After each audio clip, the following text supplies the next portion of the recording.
Thank you for watching. My name is Glenn Morgan, and this is We the Governed.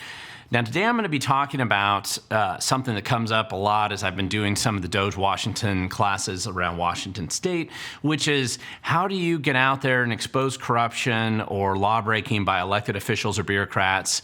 And that's kind of a topic today. I'm just going to get into one little example. It just happened to pop up in my email, and it was one just last week, and it just kind of reminded me about this. So I thought I would jump in and use this one as a relatively simple example of how you go about just catching and exposing the truth about what our political class is actually up to.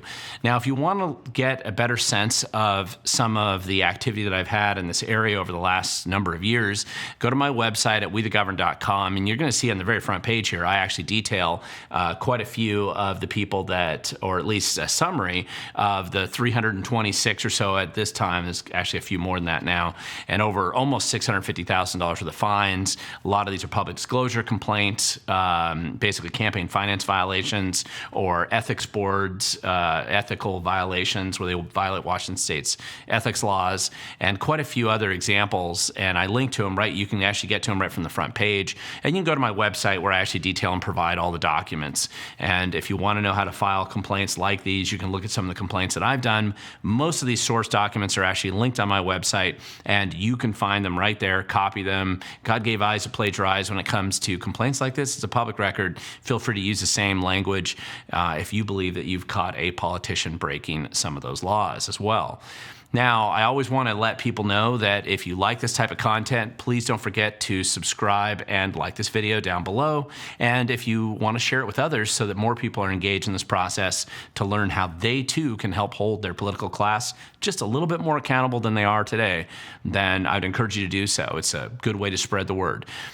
I always also want to make sure that people realize if you live in Washington State, and most states have some version of this, you want to find out who's funding what or information about some of these complaints, you can go to pdc.wa.gov, and that stands for the Public Disclosure Commission. And this is a basic website where there's a lot of information there. And this is the entity that, at least since 1972, has been managing the campaign finance laws for Washington State.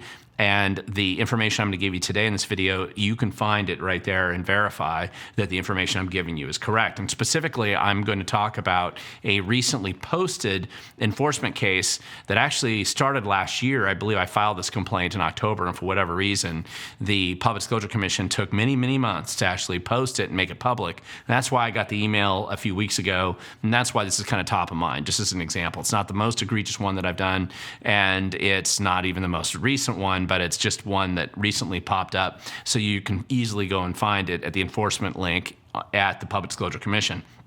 The case number right here, 170455, that's one of the ways you can go look at it.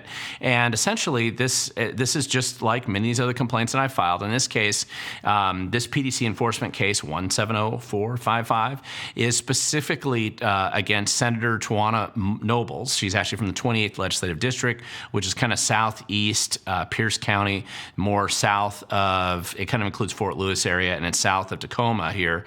And specifically, this is a violation of RCW 4217A700, and this involves the successful concealment from the public of critical financial information from the public, of course, on financial disclosure forms that she had submitted to the legislature. And very specifically, what she did there is she concealed over $100,000 in student debt. It was about $103,000 or so.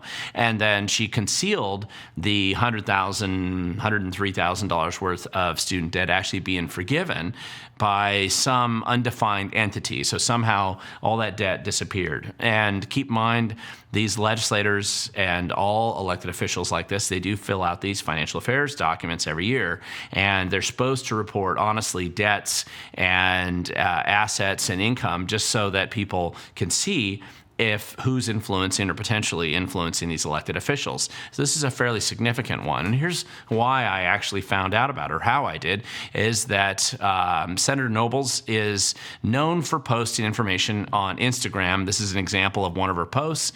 And in this post from, I believe it's about a year ago or so, she bragged about having all of her student loans forgiven or disappeared.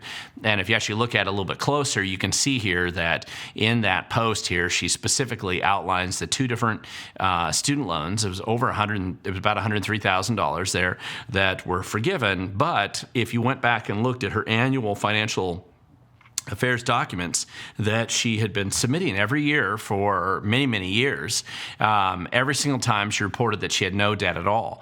And this is fairly significant because you're basically telling people, hey, I have no debt of any kind, and yet you actually do have a large debt there, pretty substantial debt, and then suddenly out of the blue it gets forgiven, and you brag about it on Instagram, but you haven't been reporting it to the public. And this is particularly interesting because during that entire time, your income, at least according to those same financial affairs documents, and assuming this is correct, she had been making somewhere between $230,000 and $450,000 a year. So whatever program she was involved in that forgave her student loans, it wasn't because she didn't have the ability to pay for them. It was just because she chose not to, and somebody came out and paid for it. And again, it's a bit of a mystery, but the complaint that I filed is more specifically targeting at the fact that that information was concealed from the public, and it's been concealed for at least 5 years of her programs. Now, I point this out because when I'm talking to activists and trying to teach them how to use the Public Disclosure Commission website and how to follow the law in reporting what they uncover or discover as they look into some of these elected officials, they're going to find out that, yes, absolutely, these politicians oftentimes are breaking the law. And you can oftentimes find ways to at least shine a little bit more light, make those same politicians go back and comply with the same laws that they've been breaking or ignoring for so long. And this is just an example of a simple one. It's not the most egregious one out there.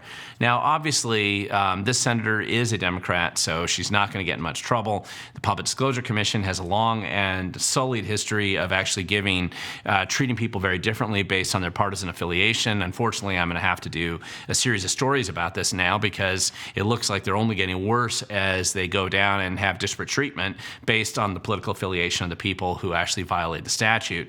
And that is a worthwhile exercise. Now, in theory, they aren't supposed to do that. And historically, I think that they've sometimes been a little bit better at applying it, but right now they seem to have gone off the rails. So am I expecting Senator Nobles to go to jail for breaking the law? No, I'm not. I'm expecting at the most a wrist slap, maybe a small fine, certainly a naughty letter telling her to go and sin no more.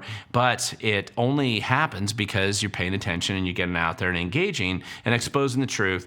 And you can't assume that the book is going to get thrown at these guys, but at least what you're doing is shifting the road down there just a little bit closer towards better transparency and slightly more honesty, even if it's forced upon them against their will. Now, if you want to learn how to file complaints like this, and this is a relatively simple one, I just laid it out there because it was recent. I have many hundreds of others successfully that I've prosecuted, or I should say filed, and have been processed by either the Public Disclosure Commission or various ethics boards around the state. So plenty of examples to give you and successful examples that you can look and preferably learn from so you can do this yourself. Come to one of my Doge Washington classes. I'm doing them all over Washington State. This isn't the only thing that we discuss because one of the things we're focused on is trying to uncover where exactly is your money being squandered and spent in Washington State, whether that's the city or the county or the state itself. How is it being wasted, and how can we save some of that money so they don't have to keep jacking up taxes and squandering even more of it for no good reason?